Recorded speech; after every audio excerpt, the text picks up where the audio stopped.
ನಿಮ್ಮಲ್ಲಿ ಅದೆಷ್ಟೋ ಮಂದಿ IAS IPS ಆಗಬೇಕು, ಒಟ್ಟಾರೆ UPSC ಕ್ಲಿಯರ್ ಮಾಡಬೇಕು ಅಂತ ಕನಸು ಕಾಣ್ತಿರ್ತೀರಿ. UPSC ಕ್ಲಿಯರ್ ಮಾಡೋದಕ್ಕೆ ಸರಿಯಾದ ಟೈಮ್ಗೆ ಸರಿಯಾದ ರೀತಿಯ ಕೋಚಿಂಗ್ ಸಿಗಬೇಕು. ಹೀಗಾಗಿ ಉತ್ತಮ ಮಾರ್ಗದರ್ಶನ ನೀಡೋಕೆ ಜನ ಮೆಚ್ಚಿದ IAS ಜ್ಞಾನಿ ಸಂಸ್ಥೆ ರೆಡಿಯಾಗಿದೆ. ಪ್ರಮುಖವಾಗಿ ಪ್ರಿಲಿಮ್ಸ್ ಎಲಿಮಿನೇಷನ್ ಟೆಕ್ನಿಕ್ಸ್ ಮತ್ತು ಮೇನ್ಸ್ ಮೆಂಟಲ್ ಆನ್ಸರ್ ರೈಟಿಂಗ್ ನಲ್ಲಿ ನಿಮ್ಮನ್ನ ಸದೃಢಗೊಳಿಸ್ತಾರೆ. ಒಳ್ಳೆ ಹೆಸರು ಮಾಡ್ತಿರುವಂತಹ ಸಂಸ್ಥೆ ಇದು. ಈಗಲೇ ಈ ವಿಳಾಸದ ಮೂಲಕ ಅವರನ್ನ ಭೇಟಿಯಾಗಬಹುದು ಅಥವಾ ಈ ಕೆಳಗಿನ ನಂಬರ್ಗೆ ಕಾಲ್ ಮಾಡಬಹುದು. ಬಂಧುಗಳೇ ನಮಸ್ಕಾರ, ಹೇಗಿದ್ರೆ ನೀವೆಲ್ಲರೂ? ನಾನು ಸುಬ್ರಹ್ಮಣ್ಯ ಎಸ್ ಹಂಡಿಗೆ. ಬಂಧುಗಳೇ, ಫೆಬ್ರವರಿ 4ನೇ ತಾರೀಕಿನ ಒಂದು ಬೆಳವಣಿಗೆಯನ್ನ ನೀವೆಲ್ಲರೂ ಕೂಡ ಗಮನಿಸಿರಬಹುದು. IT ವಲಯದ ಷೇರುಗಳಲ್ಲಿ ದೊಡ್ಡ ಕುಸಿತ ಅಥವಾ ಮಹಾ ಕುಸಿತ ಆಯಿತು. ಜಾಗತಿಕವಾಗಿ 25 ಲಕ್ಷ ಕೋಟಿ ರೂಪಾಯಿ ಒಂದೇ ದಿನ ನಷ್ಟ ಆಯಿತು. ಇದಕ್ಕೆ ಕಾರಣ ಏನಪ್ಪಾ ಅಂದ್ರೆ, ಆಂಥ್ರೋಪಿಕ್ AI ಎನ್ನುವಂಥ ಕಂಪನಿ ಹೊಸದೊಂದು ಟೂಲ್ ಅನ್ನ ಇದೀಗ ಬಿಡುಗಡೆ ಮಾಡಿದೆ. ಇದು ಸಹಜವಾಗಿಯೇ IT ಕಂಪನಿಗಳಲ್ಲಿ ತಲ್ಲಣವನ್ನೇ ಸೃಷ್ಟಿ ಮಾಡಿದೆ. ಅದೇನು ಅತ್ಯಂತ ಸರಳವಾಗಿ ನಿಮಗೆ ಅರ್ಥ ಆಗುವ ರೀತಿಯಲ್ಲಿ ವಿವರಿಸ್ತಾ ಹೋಗ್ತೀನಿ, ಕೇಳಿ. ಬಂಧುಗಳ, ಹಿಂದೆ ಏನಾಗಿತ್ತು ಅಂದ್ರೆ, ಯಂತ್ರೋಪಕರಣಗಳ ಸಂಖ್ಯೆ ಜಾಸ್ತಿ ಆದಾಗ, ಉದಾಹರಣೆಗೆ JCB ಎನ್ನುವಂಥ ಒಂದು ಯಂತ್ರ ಬಂದಾಗ ಸಹಜವಾಗಿ ಜನರಲ್ ಆತಂಕ ಇತ್ತು, ನಮ್ಮ ಕೆಲಸವನ್ನು ಅವು ಕಿತ್ಕೊಂಡು ಬಿಡ್ತಾವೆ ಅಂತ ಹೇಳಿ. ಹೌದು, ತಕ್ಕ ಮಟ್ಟಿಗೆ ಕಿತ್ಕೊಂಡ್ರು ಕೂಡ ದೊಡ್ಡ ಮಟ್ಟಿಗೆ ಇಂಪ್ಯಾಕ್ಟ್ ಆದ ರೀತಿಯಲ್ಲಿ ನಮಗೆ ಕಾಣಿಸ್ತಿಲ್ಲ. ಅದಾದ ಬಳಿಕ ನಮಗೆ ಆತಂಕ ಇದ್ದಿದ್ದು ರೋಬೋಟ್ಗಳಿಗೆ ಸಂಬಂಧಪಟ್ಟ ಹಾಗೆ. ಕುತೂಹಲ, ಆತಂಕ ಎರಡೂ ಕೂಡ ಇತ್ತು, ನಮ್ಮ ಕೆಲಸವನ್ನು ಅವೇ ಮಾಡಿಬಿಡ್ತಾವೆ ಎನ್ನುವ ರೀತಿಯಲ್ಲಿ. ಆದರೆ ಅವುಗಳಿಂದಲೂ ಕೂಡ ಹೆಚ್ಚು ಇಂಪ್ಯಾಕ್ಟ್ ಅಂಥದ್ದೇನೂ ಕೂಡ ಆಗಲಿಲ್ಲ. ಆದರೆ ಈಗ ನಿಜವಾದ ಆತಂಕ ಶುರುವಾಗಿದ್ದು AIಗೆ ಸಂಬಂಧಪಟ್ಟ ಹಾಗೆ. ಆರ್ಟಿಫಿಷಿಯಲ್ ಇಂಟೆಲಿಜೆನ್ಸ್ ನಿಮ್ಮಲ್ಲಿ ಈಗಾಗಲೇ ಸಾಕಷ್ಟು ಮಂದಿ ಬಳಸೋದಕ್ಕೆ ಶುರು ಮಾಡ್ಕೊಂಡಿರಬಹುದು. AI ಇಲ್ಲಿವರೆಗೆ ಏನು ಮಾಡ್ತಾ ಇತ್ತು ಅಂದರೆ, ಉದಾಹರಣೆಗೆ ChatGPTನೋ ಜೆಮಿನಿಯೋ ಅಂತ ತೆಗೆದುಕೊಂಡಾಗ ನೀವೇನಾದರೂ ಮಾಹಿತಿಯನ್ನು ಕೇಳಿದ್ರಿ ಅಂತಾದರೆ ಆ ಮಾಹಿತಿಯನ್ನು ನಿಮಗೆ ನೀಡ್ತಾ ಇದ್ವು. ಇಮೇಲ್ ಡ್ರಾಫ್ಟ್ ಮಾಡು ಅಥವಾ ಇಮೇಲ್ ಡ್ರಾಫ್ಟ್ ಮಾಡೋದು ಹೇಗೆ ಅಂದರೆ ಅದನ್ನು ನಮಗೆ ಹೇಳಿಕೊಡುವಂಥ ಕೆಲಸವನ್ನು AI ಮಾಡ್ತಾ ಇತ್ತು. ಆದರೆ ಈಗ ಏನು ಮಾಡ್ತಾ ಇದೆ AI ಅಂದರೆ, ಅಥವಾ ಈಗ ಬಂದಿರುವಂಥ ಹೊಸ ಟೂಲ್ ಏನು ಮಾಡುತ್ತೆ ಅಂದರೆ, ನಿಮ್ಮ ಸೀಟಿನಲ್ಲಿ ಅದೇ ಬಂದು ಕುತ್ಕೊಂಡು ಬಿಡುತ್ತೆ. ಇಲ್ಲಿವರೆಗೆ ಮಾಹಿತಿ ಕೊಡ್ತಾ ಇತ್ತಲ್ಲ, ಅಥವಾ ನಿಮಗೆ ಅಸಿಸ್ಟೆಂಟ್ ರೀತಿಯಲ್ಲಿ ಕೆಲಸವನ್ನು ಮಾಡ್ತಾ ಇತ್ತಲ್ಲ, ಈಗ ಅದು ನಿಮ್ಮ ಕೆಲಸವನ್ನೇ ಮಾಡೋದಕ್ಕೆ ಶುರು ಮಾಡ್ಕೊಂಡು ಬಿಡುತ್ತೆ. ನಿಮಗೆ ಮಾಹಿತಿ ಕೊಡ್ತಾ ಇಲ್ಲ, ಅರ್ಥ ಮಾಡ್ಕೊಳ್ಳಿ, ಅದು ನಿಮ್ಮ ಕೆಲಸವನ್ನೇ ಮಾಡೋದಕ್ಕೆ ಶುರು ಮಾಡ್ಕೊಂಡು ಬಿಡುತ್ತೆ. ನನ್ನ ಕೆಲಸವನ್ನ AI ಮಾಡುತ್ತೆ ಅಂದ್ರೆ ನನಗಿನ್ ಯಾರು ಕೆಲಸ ಕೊಡ್ತಾರೆ ಹೇಳಿ? ಇದೇ ಈಗ ಆತಂಕವನ್ನ ಶುರು ಮಾಡಿರೋದು. ಆ ಟೂಲ್ ಹಾಗಾದ್ರೆ ಏನೇನು ಕೆಲಸ ಮಾಡುತ್ತೆ, ಏನು ಕತೆ ಅನ್ನೋದನ್ನ ನಾನು ಮುಂದಿನ ಹಂತದಲ್ಲಿ ವಿವರಿಸ್ತಾ ಹೋಗ್ತೇನೆ. ನಾನೀಗ ಬೆಂಗಳೂರಿಗೆ ಸೀಮಿತವಾಗಿ ಮಾತಾಡ್ತೇನೆ. ಇದು ಇಡೀ ಜಗತ್ತಿನ ಮೇಲೆ ಪರಿಣಾಮ ಬೀರುತ್ತೆ. ಕೇವಲ ನಮ್ಮ ದೇಶ, ನಮ್ಮ ರಾಜ್ಯ ಅಥವಾ ನಮ್ಮ ಬೆಂಗಳೂರು ಮಾತ್ರ ಅಲ್ಲ. ಆದರೆ ನಾನು ಬೆಂಗಳೂರನ್ನ ಸೀಮಿತವಾಗಿಟ್ಕೊಂಡು ನಾನು ಮಾತಾಡ್ತಾ ಹೋಗ್ತೇನೆ. ಯಾಕಂದ್ರೆ ನಮ್ಮ ದೇಶಕ್ಕೆ ಕರ್ನಾಟಕ ಎಕಾನಮಿ ವಿಚಾರದಲ್ಲಿ ದೊಡ್ಡ ಮಟ್ಟಿಗೆ ಕೊಡುಗೆ ಕೊಡುತ್ತೆ. ಕರ್ನಾಟಕದ GDP ಅಂತ ಬಂದಾಗ ಅದರಲ್ಲಿ ಬಹುಪಾಲು ಕೊಡುಗೆಯನ್ನು ಕೊಡ್ತಿರೋದು ಬೆಂಗಳೂರು.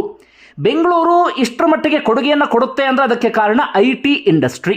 IT ಇಂಡಸ್ಟ್ರಿಯನ್ನೇ ನಂಬಿಕೊಂಡು ಅದೆಷ್ಟೋ ಜನ ಇವತ್ತು ಬದುಕನ್ನು ಸಾಗಿಸ್ತಾ ಇದ್ದಾರೆ. ಈಗ ಆತಂಕ ಎದುರಾಗಿರೋದು ಅದೇ IT ಇಂಡಸ್ಟ್ರಿಗೆ.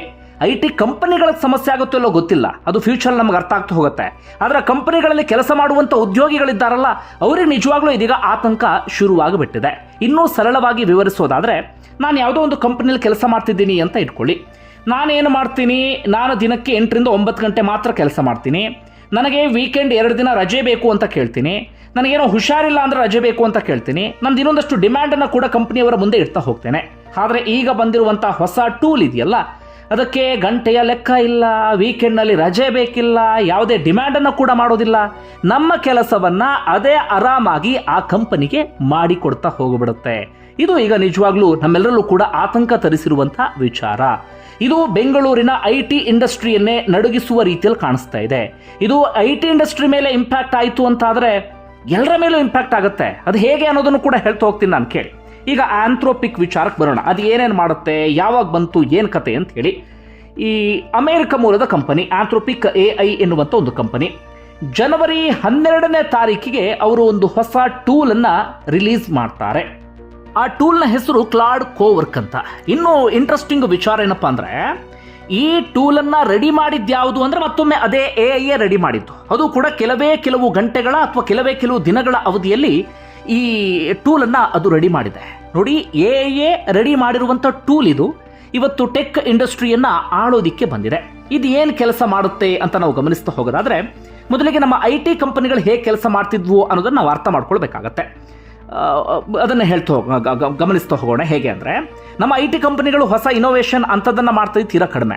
ನಮ್ಮ ಐ ಟಿ ಕಂಪನಿಗಳು ಏನು ಮಾಡ್ತಾ ಇದ್ವು ಅಂದರೆ, ಉದಾಹರಣೆಗೆ ಇನ್ಫೋಸಿಸ್ಸು, TCS ಇಂತಹ ಕಂಪನಿಗಳು ಈಗ US ಅಥವಾ ಯುರೋಪ್ನಲ್ಲಿ ಇರುವಂಥ ಒಂದಷ್ಟು ಸಾಫ್ಟ್ವೇರ್ ಕಂಪನಿಗಳಿದ್ವಲ್ಲ, ಆ ಕಂಪನಿಗಳಿಗೆ ಸಾಫ್ಟ್ವೇರ್ ಡೆವಲಪ್ ಮಾಡೋದಕ್ಕೆ ನಮ್ಮ ಕಂಪನಿಗಳು ಹೆಲ್ಪ್ ಮಾಡ್ತಾ ಇದ್ವು, ಅಥವಾ ಸಾಫ್ಟ್ವೇರ್ ಸರ್ವಿಸನ್ನು ನೀಡ್ತಾ ಇದ್ದವು, ಅಥವಾ ಅವರ ಸಾಫ್ಟ್ವೇರನ್ನು ಮ್ಯಾನೇಜ್ ಮಾಡುವಂಥ ಕೆಲಸವನ್ನು ನಮ್ಮ ಐ ಟಿ ಕಂಪನಿಗಳು ಮಾಡ್ತಾ ಇದ್ವು. ಐ ಟಿ ಕಂಪನಿಗಳಿಗೆ ದುಡಿಮೆ ಹೇಗಿತ್ತು ಅಂದರೆ, ನಮ್ಮಲ್ಲಿ ಇಂಜಿನಿಯರ್ಸ್ಗಳೆಲ್ಲರೂ ಕೂಡ ಐ ಟಿ ಕಂಪನಿಗಳ ಕೆಲಸವನ್ನು ಮಾಡ್ತಾರಲ್ಲ, ಇಂತಿಷ್ಟು ಇಂಜಿನಿಯರ್ಸ್ಗಳಿಂದ ಕೆಲಸ, ಇಂತಿಷ್ಟು ಗಂಟೆಗಳ ಕಾಲ ಕೆಲಸ ಅಂಥೇಳಿ ಬಿಲ್ ಮಾಡ್ತಾಯಿದ್ರು.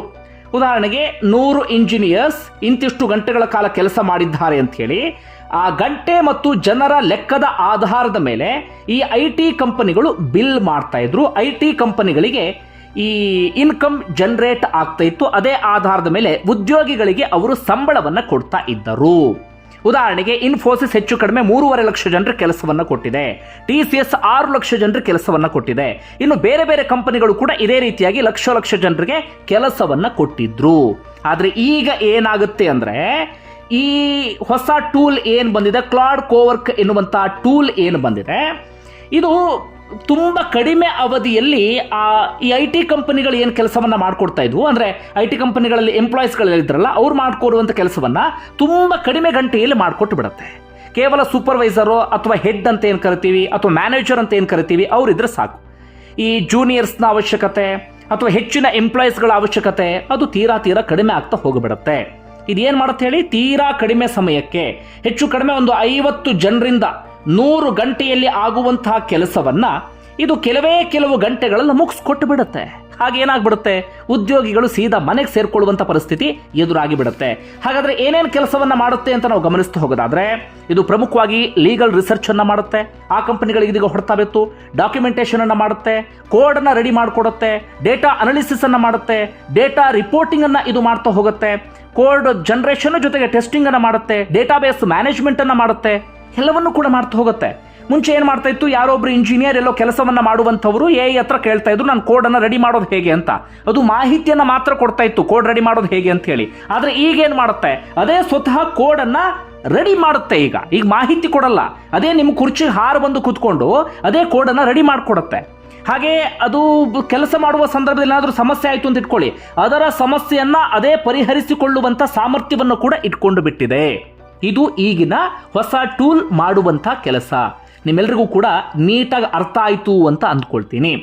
ಇದರಿಂದ ಐ ಟಿ ಕಂಪನಿಗಳಿಗೆ ಏನಾದರೂ ಬಹಳ ದೊಡ್ಡ ಮಟ್ಟಿಗೆ ಸಮಸ್ಯೆ ಆಗುತ್ತಾ, ಅದು ನನಗೆ ಈ ಕ್ಷಣಕ್ಕೆ ಅರ್ಥ ಆಗ್ತಿಲ್ಲ. ಯಾಕಂದರೆ ಐ ಟಿ ಕಂಪನಿಗಳು ಇದೇ AI ಟೂಲನ್ನು ಬಳಸಿಕೊಂಡು ಹೆಚ್ಚೆಚ್ಚು ಸರ್ವಿಸನ್ನು ಕೊಡ್ತಾ ಹೋಗಬಹುದು.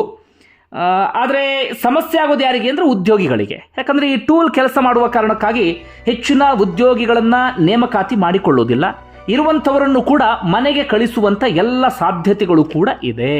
ಇದು ಫ್ಯೂಚರಲ್ಲಿ ಇನ್ನು ಹೇಗೆಲ್ಲ ಇಂಪ್ಯಾಕ್ಟ್ ಮಾಡುತ್ತೆ ಅನ್ನೋದನ್ನು ಕಾದು ನೋಡಬೇಕಾಗಿದೆ. ಇದು ಕೇವಲ ಆರಂಭಿಕ ಹಂತ, ಶುರುವಿನಲ್ಲೇ ಹೀಗಾದ್ರೆ ಮುಂದೆ ಹೇಗೆ ಅಂತ ಹೇಳಿ ತಲೆ ಕೆಡಿಸ್ಕೊಳ್ಳುವಂಥ ಪರಿಸ್ಥಿತಿ ಶುರುವಾಗಿದೆ. ಓಕೆ, ಈ ಇರುವಂಥ ಪ್ರಶ್ನೆ ನಮ್ಮಲ್ಲಿ ತುಂಬ ಜನರಿಗೆ ಅನ್ಸುತ್ತೆ, ಐ ಟಿ ಕಂಪ್ನಿಗಳಿಗೆ ಹಿಂಗಾದ್ರೆ ನಾವು ಯಾಕ್ರಿ ತಲೆ ಕೆಡಿಸ್ಕೊಳ್ಬೇಕು, ನಾವು ಆರಾಮಾಗಿದ್ದೀವಲ್ಲ, ಅವ್ರಿಗೆ ಏನಾದರೂ ಆಗಲಿ ಬಿಡಿ, ಅವ್ರು ಹಿಂಗೆ ಅಂತ ನಮಗೆ ಅನಿಸ್ಬೋದು. ಅದನ್ನು ನಾವು ಅರ್ಥ ಮಾಡ್ಕೊಳ್ಬೇಕಾಗಿರುವಂಥ ವಿಚಾರ ಅಂದರೆ, ಈಗ ಬೆಂಗಳೂರು ಇವತ್ತು ದೊಡ್ಡ ಮಟ್ಟಿಗೆ ಬೆಳವಣಿಗೆಯನ್ನು ಹೊಂದಿದೆ, ಬೆಂಗಳೂರು ಇವತ್ತು ಇಡೀ ಜಗತ್ತನ್ನು ಗುರುತಿಸಿದೆ ಅಂದರೆ ಅದಕ್ಕೆ ಕಾರಣ ಮತ್ತೊಮ್ಮೆ ಇದೇ ಐ ಟಿ ಇಂಡಸ್ಟ್ರಿ ಅಥವಾ ಈ ಸಾಫ್ಟ್ವೇರ್ ಇಂಡಸ್ಟ್ರಿ. ಏನು ಆಗುತ್ತೆ ಸಮಸ್ಯೆ ಬೇರೆಯವರಿಗೆ ಅಂತ ನಾವು ನೋಡ್ತಾ ಹೋಗೋದಾದರೆ, ಅಲ್ಲಿಗೆ ಬರುವಂಥ ಉದ್ಯೋಗಿಗಳನ್ನೇ ಸಾಕಷ್ಟು ಆಟೋದವರು ನಂಬಿಕೊಂಡಿದ್ರು, ಸಾಕಷ್ಟು ಹೋಟೆಲ್ನವರು ನಂಬಿಕೊಂಡಿದ್ರು, ಬಾಡಿಗೆ ಕೊಡುವಂಥವ್ರು ನಂಬಿಕೊಂಡಿದ್ರು, PGಗಳನ್ನು ಕೊಡುವಂಥವ್ರು ನಂಬಿಕೊಂಡಿದ್ರು. ಏನಾಗ್ಬಿಡುತ್ತೆ, ಆ ಉದ್ಯೋಗಿಗಳೆಲ್ಲ ಸೀದಾ ಮನೆಗೆ ಸೇರಿಬಿಟ್ರೆ ಆಟೋಗಳಿಗೆ ಸಮಸ್ಯೆ, ಟ್ಯಾಕ್ಸಿ ಅವರಿಗೆ ಸಮಸ್ಯೆ, ಹೋಟೆಲ್ನವರಿಗೆ ಸಮಸ್ಯೆ, ಬಾಡಿಗೆ ಕೊಡ್ತಿದ್ದಂಥವ್ರಿಗೆ ಸಮಸ್ಯೆ, ಬಾಡಿಗೆಗೆ ಜನ ಬರೋದು ಕಡಿಮೆ ಆಗಿಬಿಡ್ತು ಅಂತಾದರೆ ರಿಯಲ್ ಎಸ್ಟೇಟ್ ಉದ್ಯಮಕ್ಕೂ ಕೂಡ ಅದು ಹೊಡೆತ ಕೊಡೋಕ್ಕೆ ಶುರು ಮಾಡಿಬಿಡುತ್ತೆ, ಭೂಮಿಯ ಬೆಲೆಯೂ ಕೂಡ ಬೀಳೋದಕ್ಕೆ ಶುರು ಮಾಡ್ಕೊಂಡು ಬಿಡುತ್ತೆ. ಎಲ್ಲವೂ ಕೂಡ ಒಂದರಿಂದ ಒಂದಕ್ಕೆ ಕನೆಕ್ಟ್ ಆಗಿದೆ. ಇಲ್ಲಿ ಒಬ್ಬರಿಗೆ ಸಮಸ್ಯೆ ಆಯಿತು ಅಂತಂದರೆ ಎಲ್ರಿಗೂ ಸಮಸ್ಯೆ ಆಗಿಬಿಡುತ್ತೆ.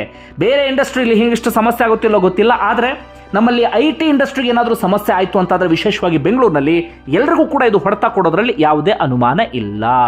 ಈಗೇನಾಗ್ಬಿಡುತ್ತೆ ಅಂದರೆ, ಬ್ಯಾಗು ಹಿಡಿ ಮನೆಗೆ ನಡಿ ಅನ್ನುವಂಥ ರೀತಿಯಲ್ಲಿ ಮತ್ತೊಮ್ಮೆ ಇದೀಗ ಹಳ್ಳಿಗಳ ಕಡೆಗೆ ಜನ ವಾಪಸ್ಸು ಹೋಗುವಂಥ ಪರಿಸ್ಥಿತಿ ಎದುರಾಗಬಹುದು. ಮತ್ತೊಮ್ಮೆ ಕೃಷಿ ಕಡೆಗೆ ಜನ ಒಲವು ತೋರುವಂಥ ಪರಿಸ್ಥಿತಿ ಎದುರಾಗಬಹುದು. ಆದರೆ ಕೃಷಿ ನಮ್ಮಲ್ಲಿ ಹೆಚ್ಚಿನ ಆದಾಯವನ್ನು ಕೊಡ್ತಾ ಇದೆಯಾ, ಕೃಷಿ ಬಹಳ ದೊಡ್ಡ ಮಟ್ಟಿಗೆ ಏನಾದರೂ ಮಾಡ್ತಾ ಇದೆಯಾ ಅಂದರೆ ಇಲ್ಲ. ಬೇರೆ ಬೇರೆ ಕಾರಣಗಳಿಗಾಗಿ, ವೈಜ್ಞಾನಿಕ ಕೃಷಿ ಇಲ್ಲದ ಕಾರಣಕ್ಕಾಗಿ, ಕೃಷಿಗೆ ಪ್ರೋತ್ಸಾಹ ಇಲ್ಲದಂಥ ಕಾರಣಕ್ಕಾಗಿ, ಆದರೆ ಮತ್ತೊಮ್ಮೆ ಜನ ಅನಿವಾರ್ಯವಾಗಿ ಕೃಷಿಯ ಕಡೆಗೆ ಮರಳುವಂತೆ ಆಗಬಹುದು. ಅದರ ಆಚೆಗೆ ನಮ್ಮ ಕರ್ನಾಟಕದಲ್ಲಿ ವಿಪರೀತ ಬೇರೆ ಇಂಡಸ್ಟ್ರಿಗಳಿದ್ದಾವ, ವಿಪರೀತ ಮ್ಯಾನುಫ್ಯಾಕ್ಚರಿಂಗ್ ಏನಾದರೂ ಆಗ್ತಿದೆಯಾ ಅಂದರೆ ಅದು ತೀರಾ ಕಡಿಮೆ. ಹೀಗಾಗಿ ಜನ ಮುಂದೆ ಏನು ಮಾಡಬೇಕು ಎನ್ನುವಂಥ ಆತಂಕದಲ್ಲಿ ಸಹಜವಾಗಿ ಇದ್ದಾರೆ. ಬಂಧುಗಳೇ, ಒಟ್ಟಾರೆ ನಿಮ್ಗೆ ಏನಿಸ್ತದೆ ಕಮೆಂಟ್ ಬಾಕ್ಸಲ್ಲಿ ಮೆನ್ಷನ್ ಮಾಡಿ. ಧನ್ಯವಾದ ವಿಡಿಯೋ ನೋಡಿದ್ದಕ್ಕಾಗಿ.